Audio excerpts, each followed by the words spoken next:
കോഴിക്കോട് കുറ്റ്യാടിയിൽ അർദ്ധരാത്രി വീടിന്റെ വാതിൽ തകർത്ത് മോഷണ ശ്രമം. വീട്ടിലുള്ളവർ ലൈറ്റ് തെളിയിച്ചതോടെ ബഹളം വെച്ചതോടെ മോഷ്ടാക്കൾ ഓടി രക്ഷപ്പെട്ടു. സംഭവത്തെക്കുറിച്ച് തൊട്ടിൽപ്പാലം പോലീസ് അന്വേഷണം തുടങ്ങിയിട്ടുണ്ട്.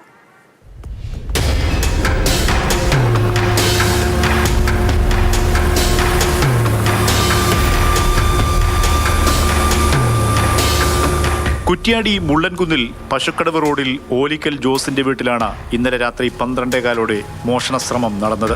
വീടിന്റെ മുൻവശത്തെ വാതിൽ തകർത്ത് അകത്തുകടക്കാനായിരുന്നു മോഷ്ടാക്കളുടെ ശ്രമം. വാതിൽ തകർക്കുന്നതിന്റെ ശബ്ദം കേട്ട് വീട്ടിലുള്ളവർ ഉണർന്ന് ലൈറ്റുകൾ ഓണാക്കി ബഹളം വെച്ചു. ഇതോടെ മോഷ്ടാക്കൾ ഓടി രക്ഷപ്പെടുകയായിരുന്നു. 2 പേർ വീടിന് സമീപത്തെ പുഴയിലേക്ക് ഇറങ്ങുകയും ഒരാൾ ബൈക്കിൽ കയറിയുമാണ് രക്ഷപ്പെട്ടത്. രാത്രിയിൽ ഇതുവഴി വന്ന മറ്റൊരു ബൈക്ക് യാത്രികനാണ് ഇത് കണ്ടത്. ആദ്യം നാട്ടുകാരും പിന്നീട് തൊട്ടിൽപ്പാലം പോലീസും എത്തി പുഴയിലും പരിസരങ്ങളിലും പരിശോധന നടത്തിയെങ്കിലും മോഷ്ടാക്കളെ കണ്ടെത്താനായില്ല. വീട് കുത്തി തുറക്കുന്നതിന് ഉപയോഗിക്കുന്ന ആയുധങ്ങളടങ്ങിയ ഒരു ബാഗ് ഉപേക്ഷിച്ച നിലയിൽ പുഴയിൽ നിന്നും കണ്ടെത്താൻ കഴിഞ്ഞു. ഇത് പോലീസ് കസ്റ്റഡിയിലെടുത്തിട്ടുണ്ട്. ഇന്നലെ രാത്രി ഒരു 12:15 വാതിൽ ചവിട്ടി പൊളിക്കുന്ന ഒച്ച കേട്ടു. വൈഫ് എഴുന്നേറ്റ് വാതിൽ തുറന്നാണ് കാണിച്ചു തന്നു. അപ്പോൾ ഞാൻ വീടിൻ്റെ ലൈറ്റെല്ലാം ഓണാക്കി ഒച്ച ഉണ്ടാക്കിയപ്പോഴത്തേക്കും വേറെ ആൾക്കാരുള്ളിലൊന്നും കയറിയിട്ടില്ല, പക്ഷേ വാതിൽ ചവിട്ടി പൊളിച്ചിട്ടുണ്ട്.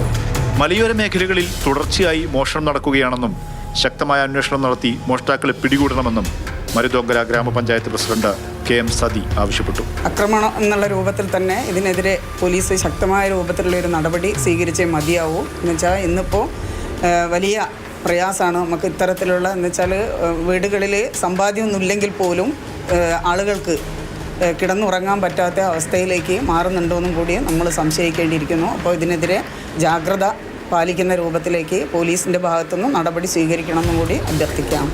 മോഷണ ശ്രമം സംബന്ധിച്ച് തൊട്ടിൽപ്പാലം പോലീസ് അന്വേഷണം ആരംഭിച്ചു.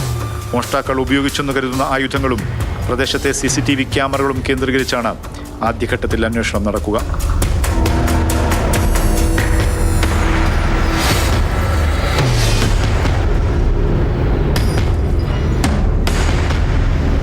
മാതൃഭൂമി ന്യൂസ്, കുറ്റ്യാടി.